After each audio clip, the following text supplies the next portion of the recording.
2026 ఫిబ్రవరి 7వ తారీఖున యూట్యూబ్లో నేను T20 వరల్డ్ కప్ అనేది ఇండియా గెలవటం జరుగుతుందని చెప్పడం జరిగింది. అంటే టోర్నమెంట్ స్టార్ట్ అవ్వకముందే చెప్పడం జరిగింది. అది మార్చి 8వ తారీఖున అది ప్రూవన్ అయ్యింది. ఇది యూట్యూబ్ ఛానల్లో పెట్టడం జరిగింది. వార ఫలాల్లో పెట్టాను కూడాను. మీ కింద డిస్క్రిప్షన్లో లింక్ ఉంటుంది. నిజమా కాదా అనుకుంటే కనుక లింక్ ఓపెన్ చేసి చూడండి. జై శ్రీరామ్.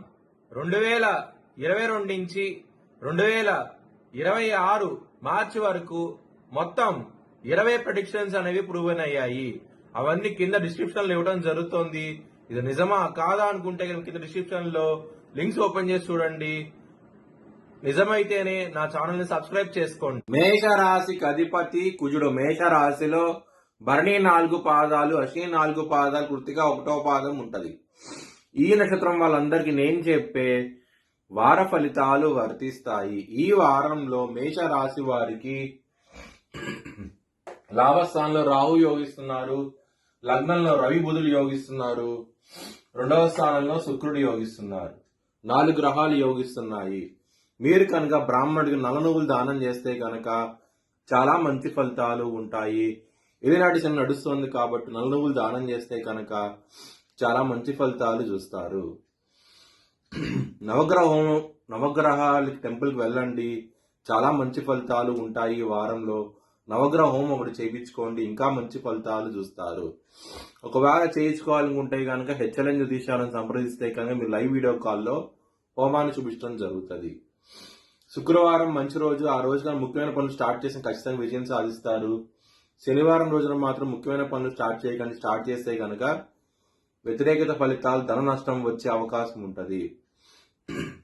మేష రాశి వారికి ధనపరంగా, కుటుంబ పరంగా చాలా బాగుండబోతోంది. ఈ వారం అనేది ఎటువంటి సమస్యలు అయితే ఉండవు. చాలా చాలా ఆనందంగా అయితే ఉంటారు. లవర్స్ కి చాలా బాగుండబోతోంది ఈ వారం అనేది.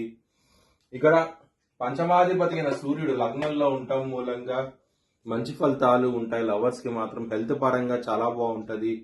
ఈ వారం అనేది ఎటువంటి సమస్యలు అయితే ఉండదు. శత్రులు అనేవాళ్ళు చాలా అధికంగా ఉన్నారు. శని దృష్టి 6వ స్థానం మీద ఉన్నది. రుణ రోగ శత్రుస్థానం మీద ఉన్నది. శత్రువుల మూలంగా చాలా ఇబ్బందులు పడే అవకాశం ఉంటుంది. కొంచెం జాగ్రత్త తీసుకోండి. బిజినెస్ పరంగా మాత్రం చాలా బాగుంటది. ఈ వారం అనేది ఎటువంటి సమస్యలు అయితే ఉండదు. ఎక్కువ పెట్టుబడి పెట్టండి, మంచి లాభాలు చూస్తారు. మ్యారేజ్ పరంగా చాలా బాగుంటది. చాలా ఆనందంగా అయితే ఉంటారు. ఇక్కడ సప్తమాధిపతి అయిన శుక్రుడు 2వ స్థానంలో చాలా బలంగా ఉన్నారు కాబట్టి మంచి ఫలితాలే ఉంటాయి. మ్యారేజ్ పరంగా మాత్రం. వృత్తి పరంగా మాత్రం బ్యాడ్ టైం నడుస్తుంది. చాలా జాగ్రత్తగా ఉండండి. దశమాధిపతి అయిన శని వ్యయ స్థానంలో ఉన్నారు, కుజుడితో కలిసి ఉన్నారు. దీని మూలంగానే మీకు సమస్యలు అనేవి ఉంటాయి. ఈ వారంలో చాలా చాలా జాగ్రత్తగా ఉండండి. ఇబ్బంది పడే అవకాశం అయితే ఎక్కువగా ఉన్నది. ఒక స్త్రీ మూలంగా బిజినెస్ పరంగా మంచి కాంట్రాక్ట్ రావటం కానివ్వండి, లేకపోతే మంచి బిజినెస్ రావటం కానివ్వండి జరుగుతుంది. చాలా ఆనందంగా అవుతూ ఉంటారు. బిజినెస్ పరంగా ఒక స్త్రీ మూలంగా మంచి ఫలితాలు చూస్తారు ఈ వారం అనేది. మీ భవిష్యత్ వివరాల కోసమై హెచ్ఎల్ఎన్ జ్యోతిష్యాలను సంప్రదించండి. Please like, share and subscribe my channel.